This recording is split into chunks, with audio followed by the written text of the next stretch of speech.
ಇದಕ್ಕೆ ಸಂಬಂಧಪಟ್ಟಂತೆ ಈ ವಿಚಾರಕ್ಕೆ ಸಂಬಂಧಪಟ್ಟಂತೆ ವೆಸ್ಟ್ ಬೆಂಗಾಲಿನ ಹೈಕೋರ್ಟ್ನು ಕೂಡ ಈ ತರದ ಸಮಸ್ಯೆ ಬಂದಾಗ ಅಲ್ಲಿ ಕೋರ್ಟ್ ಆದೇಶನ ಮಾಡಿದೆ.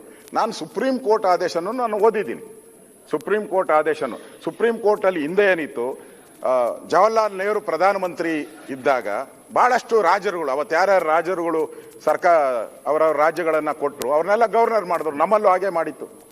ಅವರು ರಾಜ್ಯಪಾಲರು ಆಗಿ ಬಂದ್ಬಿಟ್ಟು ಮೊದಲನೇ ಲೈನ್ ಓದ್ಬಿಟ್ಟು ಹೊರಟೋಗಿದ್ದಾರೆ. ಇದು ಸುಪ್ರೀಂ ಕೋರ್ಟ್ಗೆ ಹೋಗಿದೆ.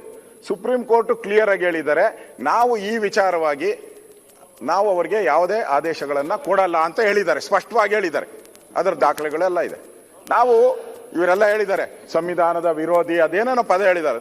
175, 176, 176ರಲ್ಲಿ ಏನ್ ಹೇಳಿದೆ? ಅಲ್ಲ 170 ಏನ್ ಹೇಳಿದೆ? ನೀವು ಓದಬೇಕು ಅಂತ ಹೇಳಿದೆ ಹೊರತು ಕಡ್ಡಾಯವಾಗಿ ಓದಬೇಕು ಅಂತ ಏನಿಲ್ಲ. ಅದರಿಂದ ಈಗ ಅವರು ಏನು ಹೇಳಿದಾರೋ ಅದನ್ನ ಸಂವಿಧಾನದ ಪ್ರಕಾರ ಹೇಳಿದ್ದಾರೆ. ಅವ್ರಿಗೆ ಇವತ್ತು ನೀವು ಅವ್ರಿಗೆ ಲಾ ಮಿನಿಸ್ಟರ್ ಎದ್ಬಿಟ್ಟು ಅಡೆತಡೆ ಮಾಡಬಾರ್ದು ಅಂತ ಇದೆ. ಅವರು ಎದ್ದಾಗ ಅವರು ಮಾತಾಡುವಾಗ ಯಾರು ಅಡೆತಡೆ ಮಾತಾಡಬಾರ್ದು ಅಂತ ಇದೆ, ಸ್ಪಷ್ಟವಾಗಿದೆ. ಲಾ ಮಿನಿಸ್ಟರ್ ಹೆಂಗ್ ಮಾತಾಡಿದ್ರು?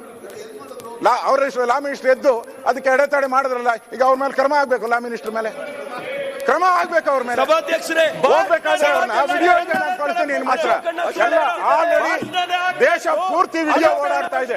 ಎಲ್ಲಾ ಚಾನಲ್ಗಳು ವಿಡಿಯೋ ಅವ್ರನ್ನ ಅಡ್ಡ ಹಾಕಿರೋದು, MLA ಬೈದಿರೋದು, ಅವ್ರನ್ನ ಧಿಕ್ಕಾರ ಕೂಗಿರೋದು, ಇದೆಲ್ಲ ನನ್ನ ಹತ್ರ ವಿಡಿಯೋ ಇದೆ. ಅದು ಸ್ಪಷ್ಟವಾಗಿದೆ. ಇಲ್ಲಿ ರೂಲ್ ಬುಕ್ ಅಲ್ಲಿ ಸ್ಪಷ್ಟ ಆಗಿದೆ. ಈ ರೂಲ್ ಬುಕ್ ಅಲ್ಲಿ ಇರೋದ್ರನ್ನ ಅವ್ರ ಮೇಲೆಲ್ಲ ಕ್ರಮ ಆಗ್ಬೇಕು. ನೀವು ಕ್ರಮ ಮಾಡಿಲ್ಲ ಅಂದ್ರೆ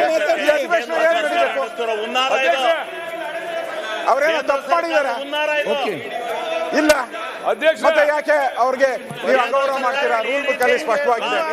ಅದರಿಂದ ದಯವಿಟ್ಟು ನೀವು ಇದರ ಬಗ್ಗೆ ಕ್ರಮ ತೆಗೆದುಕೊಳ್ಬೇಕು ಅಂತ ಆಗ್ರಹವನ್ನು ಮಾಡ್ತೀರಿ. ಇದನ್ನ ನೀವು ಇವತ್ತೇ ತಗೊಂಡ್ರೆ ಸರಿ, ನಾಳೆನೇ ತಗೊಂಡ್ರೆ ಸರಿ, ಇದ್ರ ಬಗ್ಗೆ ನೀವು ಸ್ಪಷ್ಟೀಕರಣ ಕೊಡ್ಬೇಕು. ಸದಸ್ಯರ